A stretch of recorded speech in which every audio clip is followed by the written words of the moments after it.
Humans have an innate desire to understand the world we live in. Asking and answering questions forms the basis of society and life as we know it. From science to maths, art to music, anything that we can perceive invokes a natural curiosity. Throughout history, Homo sapiens have answered, or at least tried answering, some big questions. Charles Darwin and the theory of evolution, Aristotle and formal logic, even James Dyson and how to perfectly dry your hair without frizz using the air wrap. Despite all these great minds and great answers, there is one question that consistently disrupts the system, something that intuitively and logically we should know. Who is yourself and where are you located? And yes, whilst this is an abstract concept, it becomes easily broken down. For example, you may believe that the sense of self is simply a mosaic of the things you like. Your favourite foods? Well, they can be found within the orbital frontal cortex or the insula. Even the love you hold for your favourite people. This is the nucleus accumbens, or the amygdala. The common denominator is that all this can be found within the brain, and more widely speaking within the body. Organs are a physical and tangible reality. Their localization is not argued. If your heart stops pumping blood, this leads to heart failure. Even within the brain, disorders such as depression represent dysfunction across multiple interconnected regions. However, even within the previous example, the sense of self presents problems. Research involving participants with depression found that they maintained a continuality of self across time, implying that even though the brain may be ill, much like when an organ fails, the actual self remains a separate store. And this is not a new concept. Philosophers such as Renè Descartes, who in the 1600s quoted, "I am not merely present in my body as a sailor is in a ship, but entirely distinct from it." He also believed that selfhood is independent from the physical body. Okay, so clearly finding the self isn't a straightforward task. Despite the differing viewpoints across multiple disciplinaries, when observing neuroscience, there seems to be an agreed upon general idea. The sense of self cannot be localized to one brain region, but rather multiple interconnected systems. The sense of self is more of an intertwined network than a center. Now, on to the most important part of the video, the evidence. Starting with the minimal self, put forward by Thomas Metzinger in the early 2000s, he believed that the sense of self was a mixture of interoception, so awareness of internal bodily functions such as heartbeat, and extraception and somatosensory integration, which involves vision, touch, and proprioception. As seen on screen, multiple regions are involved in this theory, with an emphasis on the brainstem, which maintains homeostatic stability and therefore a continuous presence. One famous experiment that supports this theory is the rubber hand illusion.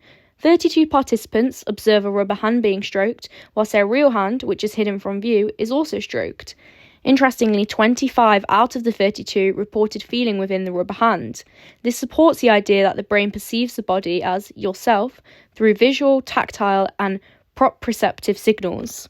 Further support can be observed in Salomon's 2023 follow-up, in which he measured internal bodily signals, such as heartbeats, to see if this affected bodily ownership. The classic effect was maintained, yet he found cardiac timing didn't have an effect. Other studies found the opposite, suggesting that higher introspective understanding meant the rubber hand effect was weakened. Overall, these studies help refine the model, indicating that perhaps introspective influence itself cannot generate the inner self, despite being able to modulate it. Whilst this theory presents a range of physical and logical evidence, it is critiqued for its illusion-based evidence, lack of emphasis on personal experience, such as memory and inconsistency across individuals. This leads perfectly onto the narrative self, a model which complements the shortfalls of the minimal self, filling areas in which gaps arise. It focuses on the autobiographical, memory, and personal trait side of the argument. In 1993, Dan McAdams implied that the brain's memory networks and higher cognitive processes integrate personal experience to become you.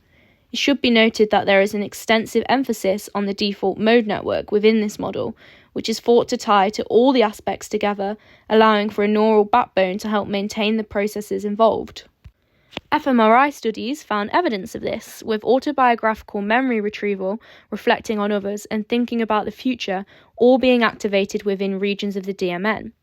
Research involving patients with Alzheimer's found that when the DMN was damaged, that autobiographical memories deteriorate.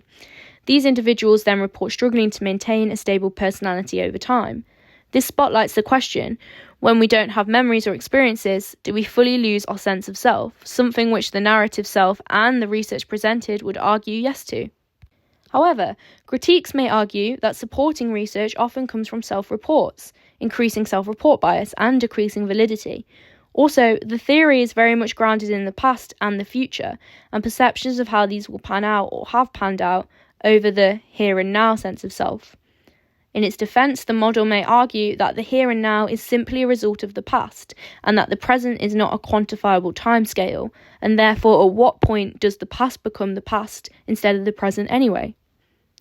Straying away from models, there are specific areas that combine the body and action which are theorised to give us that first-person viewpoint.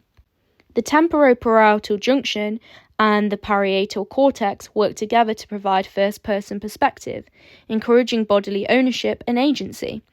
This is supported by studies in which individuals who experience disturbances to their TPJ report out-of-body experiences.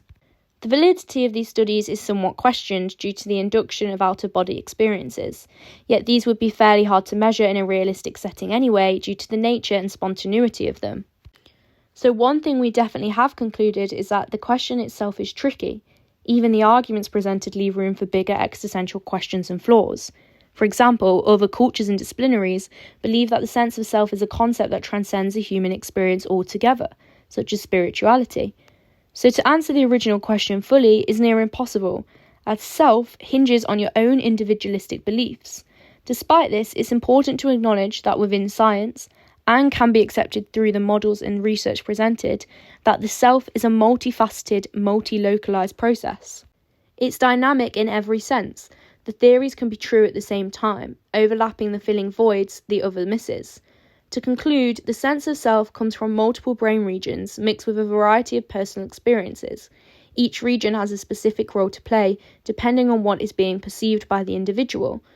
It will never be answered specifically, as it is everywhere and in everything we do. There is no simple singular explanation. All we can do is deepen our understanding of specific scenarios. For example, the TJP helps foster first-person perspective, whilst the DMN helps with autobiographical memories and experience-based self. I hope this video is able to provide a basic foundation of knowledge for anyone looking to understand more about the self from a scientific viewpoint. If you would like to add a more comprehensive understanding, the references on screen as I spoke link the full studies, so these would be worth reading. I hope you enjoyed and thank